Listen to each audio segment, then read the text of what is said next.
আমি এই মুহূর্তে দাঁড়িয়ে আছি চন্দ্রনাথ ধামের একটি রহস্যময় স্থানে। এই স্থানে ছড়িয়ে ছিটিয়ে আছে নানান স্ট্রাকচার। এগুলো অনেক প্রাচীন জিনিস কিন্তু।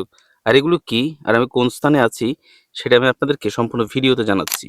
আমি যে স্থানটিতে বসে আছি এই স্থানটিতে একটা সময় একটা টানেল ছিল, যার কিছু স্ট্রাকচার আমি আপনাদেরকে দেখাবো, যেটা দেখার পর আপনারা বুঝতে পারবেন যে কোন জায়গা দিয়ে টানেলটা করা হয়েছিল আর কি কারণে করা হয়েছিল। আমার অনেকগুলো ভিডিওতে আমি আপনাদেরকে দেখিয়েছিলাম যে আমাদের সীতাকুণ্ডের চন্দ্রনাথ ধামের গয়াক্ষেত্র, আর সেই গয়াক্ষেত্রে যে পিণ্ডদান করা হতো সেই পিণ্ডদানের জল কিভাবে আপনার সমুদ্রে গিয়ে পৌঁছাতো। এখন আমি দাঁড়িয়ে আছি সেই স্থানটিতে, যে স্থানটি দিয়ে কিন্তু গয়াক্ষেত্রের জল অনবরত এই স্থানটি দিয়ে, আমি এখন যেই পথটি দিয়ে হাঁটছি এই স্থানটি দিয়ে একটা টানেল ছিল, যে টানেলের ভেতর দিয়ে কিন্তু জলগুলো চলে যেত মন্দাকিনী খাল ধরে একেবারে সমুদ্রে।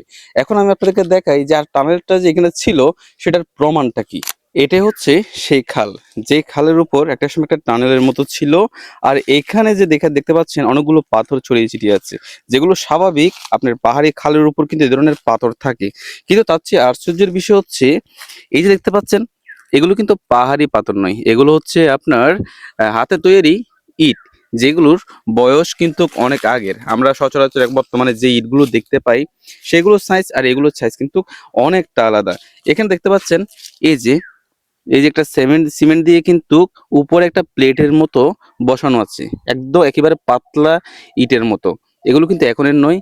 এই দেখতে পাচ্ছেন এগুলো তো হাতের তৈরি আপনার পাথর, আপনারা দেখলে বুঝতে পারবেন। আর পাহাড়ি পাথর হচ্ছে এগুলো, এগুলো দেখলে বুঝতে পারবেন এগুলো হচ্ছে পাহাড়ি পাথর।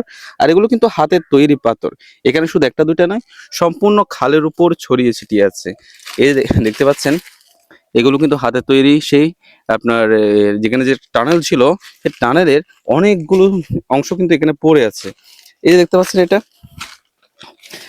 এই যে এগুলো সংস্কারও হয়েছিল পরবর্তীতে, যেখানে নতুন কিছু ইট দেখা যাচ্ছে। তার পাশাপাশি এখানে অনেক কিছু, এখানে সামনে আরেকটা আপনার প্লেট পড়ে আছে, যেটা অ্যাকচুয়ালি আপনার স্বাভাবিক নয়, এগুলো হচ্ছে অনেক আগের। এই যে দেখতে পাচ্ছেন এগুলো অনেক আগের কিন্তু ইট, যেগুলো এর টানেল ব্যবহারের কাজে ব্যবহার করা হয়েছিল একটা সময়। আমি আপনাদেরকে সেই মন্দিরটা একটু দেখাই, যেটা হচ্ছে গয়া ক্ষেত্র নামে কিন্তু পরিচিত। আমি দাঁড়িয়ে আছি সেই মন্দাকিনী খালের উপর।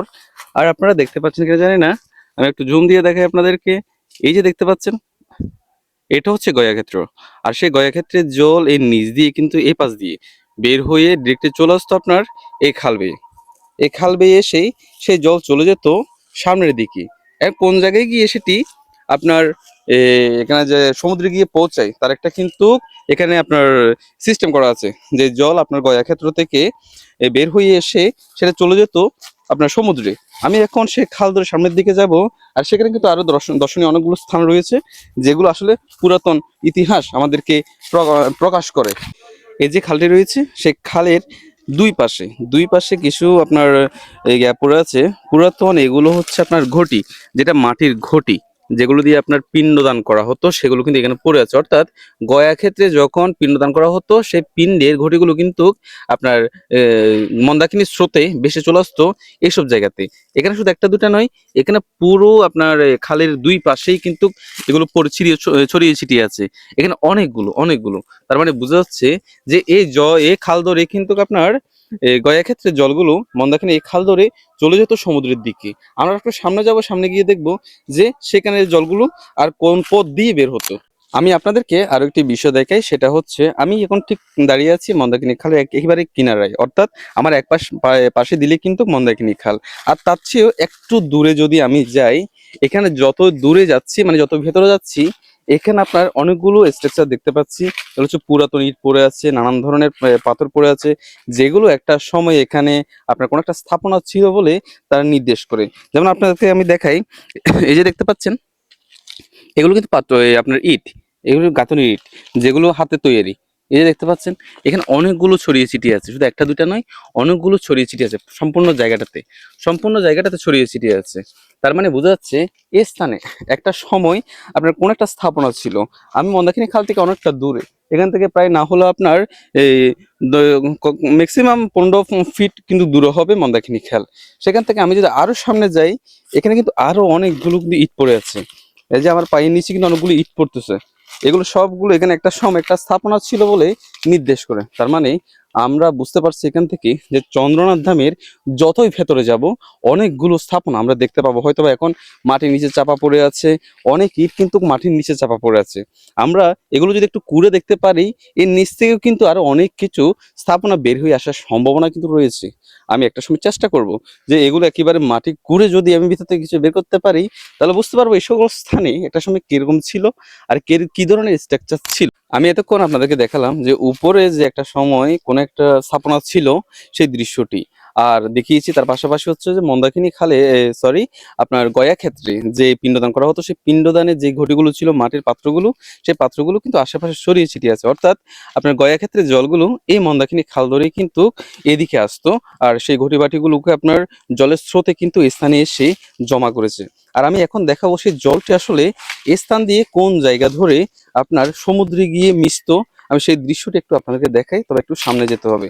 তবে একটা বিষয় আপনার মনে রাখবেন, সেটা হচ্ছে গয়া ক্ষেত্র থেকে বেশি দূর না সে স্থানটি, যে স্থানে একটা স্থাপনা রয়েছে এখনো পর্যন্ত, যেটা দেখলে বুঝতে পারবেন এখানে একটা সময় কিন্তু বিশাল এক কাজ কারবার ছিল। সাধু সন্তদের এখানে বসবাস ছিল, তারা এখানে বসবাস করতেন, তার পাশাপাশি এখানে ধ্যান সাধনা করতেন। তার অনেকগুলো স্থাপনা কিন্তু এখানে হয়তো বা আছে, আমরা খুঁজে পাচ্ছি না। তবে এখন যে জিনিসটি দেখাবো সেটা হচ্ছে আপনার গয়া ক্ষেত্রের জল মন্দাকিনী খাল ধরে ঠিক এই স্থানে এসেই কিন্তু একটু নিচের দিকে পড়তো। আমি আপনাদেরকে সেই দৃশ্যটি একটু দেখাই। মন্দাকিনীর জল এই খাল ধরে এসে আপনার নেমে যেত, এই যে দেখতে পাচ্ছেন এখানে কিন্তু এখনো পর্যন্ত সেই স্থাপনা রয়েছে। এই স্থাপনা ধরে পড়ে যেত আপনার নিচে। এই যে নিচে একটা খাদ দেখতে পাচ্ছেন, আমি আপনাদেরকে একটু নিচে নেমে দেখাবো সেই খাদটি আসলে কেমন। আমি এর আগেও অনেকগুলো ভিডিওতে কিন্তু আপনাদেরকে ওই স্থানটি দেখিয়েছি। চলুন তাহলে আমি একটু নিচে যাই, নিচে গিয়ে আপনাদেরকে দেখাই যে স্থানটিতে আপনার মন্দাকিনী খালের জলগুলো উপর থেকে নিচে গিয়ে পড়তো।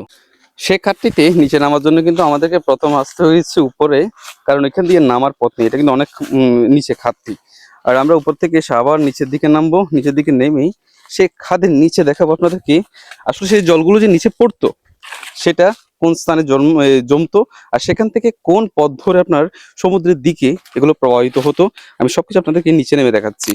এখন আমি প্রবেশ করছি সেই খাদটিতে, যেখানে উপর থেকে জল এসে নিচে জমতো।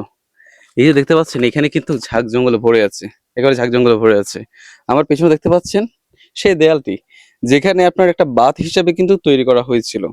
আর সেই দেয়াল ঘেঁষে কিন্তু সেই উপর থেকে জলগুলো নিচে পড়ে আমি এখন যেখানে দাঁড়িয়ে আছি এই স্থানে কিন্তু জমা হতো।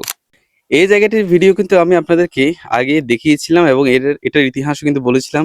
এটা হচ্ছে আপনার পুরাতন যে মন্দির ছিল এই পাশে ভবানী মন্দির, সেই মন্দিরটি এই আপনার এই জায়গাটি ধরে এখানে উপরে কিন্তু একটা আপনার পার হওয়ার মতো একটা ব্রিজ রয়েছে, সেই ব্রিজটি ধরে চলে যেত স্বয়ম্ভূনাথ মন্দিরে।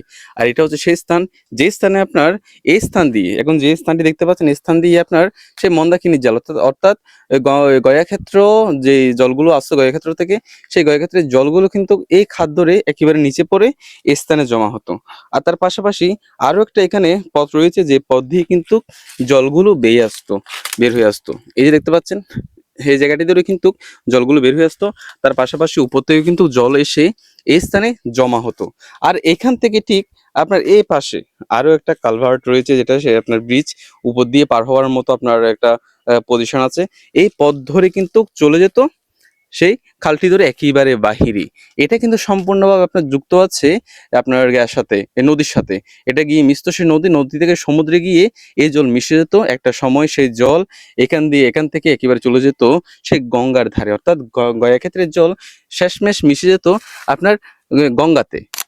এখানে যে দেওয়ালটি রয়েছে, আসলে এটি দেওয়ালটা হচ্ছে একটা কালভার্ট তৈরি করার জন্য দেওয়ালটা বানানো হয়েছিল, অর্থাৎ উপর দিয়ে মানুষ আসা যাওয়া করতো একটা সময়। মানে এই পাশে যে মন্দিরটা ছিল, বর্তমান মন্দিরটি নেই, সেই মন্দির থেকে চলে যেত আপনার স্বয়ম্ভূনাথ মন্দিরে যাবার জন্য এই কালভার্ট করে তৈরি করা হয়েছিল। এখানে যে ইটগুলো রয়েছে এগুলো কিন্তু অনেক পুরাতন ইট, আর এখানে প্রত্যেকটা দেয়ালের একেবারে ফাঁক করে কিন্তু গাছের শেকড় ঢুকে আছে, গাছ জন্মে আছে। অর্থাৎ এগুলো প্রায় ধ্বংসের কিনারায়। এগুলোতে একটা সময় কিন্তু অনেক মাহাত্ম্য লুকিয়ে ছিল, এখনো আছে, কিন্তু আমরা হয়তো বা ঠিক জানি না। আমি একটা সময় বের করব, সবকিছু বের করে আমি আপনাদেরকে একদম বিস্তারিত যাতে বুঝতে পারেন যে চন্দ্রনাথ ধামে একটা সময় আসলে কি ছিল আর কি ছিল না, আর যেটা জানলে আপনারা অবাক হয়ে যাবেন। যারা বিশেষ করে ভারতবর্ষ তীর্থ করার জন্য খুব উৎসাহিত হয়ে থাকেন, তারা যখন চন্দ্রনাথের মাহাত্ম্য ইতিহাস সঠিকভাবে জানবেন, তখন বুঝতে পারবেন ভারতবর্ষে যাওয়ার তেমন কোনো প্রয়োজন পড়বে না। এই চন্দ্রনাথ ধামে আসলে কিন্তু আপনি সর্বতীর্থের সার লাভ করতে পারবেন। তাই আমি চেষ্টা করছি আগামী ভবিষ্যতের জন্য যারা চন্দ্রনাথ সম্পর্কে জানে না, তারা চন্দ্রনাথ সম্পর্কে জানুক, তার পাশাপাশি চন্দ্রনাথের মাহাত্ম্য জানুক, আর এই চন্দ্রনাথ আমাদের সনাতনীদের জন্য কি পরিমাণ গুরুত্বপূর্ণ সেটা বুঝুক। আর তারা সকলেই যেন এই যে আমরা ভারতমুখী হয়ে থাকি, যে ভারতে তীর্থ করতে যাব, সেই তীর্থ থেকে যে ফলটা আমরা লাভ করি নানান জায়গায় ঘুরে, সেই ফলটা কিন্তু আপনারা এই চন্দ্রনাথ ধামে এসেই একটা মাত্র জায়গা থেকেই কিন্তু সেই ফলটা লাভ করতে পারেন। আমি চাচ্ছি আগামী ভবিষ্যতের জন্য সেই স্থানটি তৈরি করে দিতে। অবশ্যই আপনাদের কাছে একটা অনুরোধ থাকবে, আমার এই ভিডিওগুলো যথেষ্ট পরিমাণ শেয়ার করুন, মানুষের জানুক চন্দ্রনাথের ইতিহাস, চন্দ্রনাথের মাহাত্ম্য, আর সঠিক নিয়মটা জানুক, আর কোন জায়গায় কি পরিমাণ স্থাপনা ছিল, এই সকল কিছু আমি আপনাদের কাছে কিন্তু এক এক করে তুলে ধরবো। আর আপনাদের কাছে অনুরোধ থাকবে ভিডিওগুলো যথেষ্ট পরিমাণ শেয়ার করুন, মানুষের জানুক, চিনুক। আর সকলের কাছে একটা অনুরোধ থাকবে, যারা আমার এই নতুন চ্যানেলটির সাথে যুক্ত এখনো হননি, অবশ্যই যুক্ত হয়ে যাবেন, কারণ আপনারা সকলেই জানেন আমার আগের চ্যানেলটি দুষ্কৃতিকারীরা একেবারে নষ্ট করে দিয়েছে। আমি চাই আপনারা আবার আমাকে নতুন করে এই কাজগুলো করার মতো একটা উৎসাহিত করুন, আমার এই চ্যানেলে যুক্ত হন, আর প্রত্যেকটা ভিডিও অবশ্যই শেয়ার করে দিবেন। হর হর মহাদেব, জয় মা ভবানী।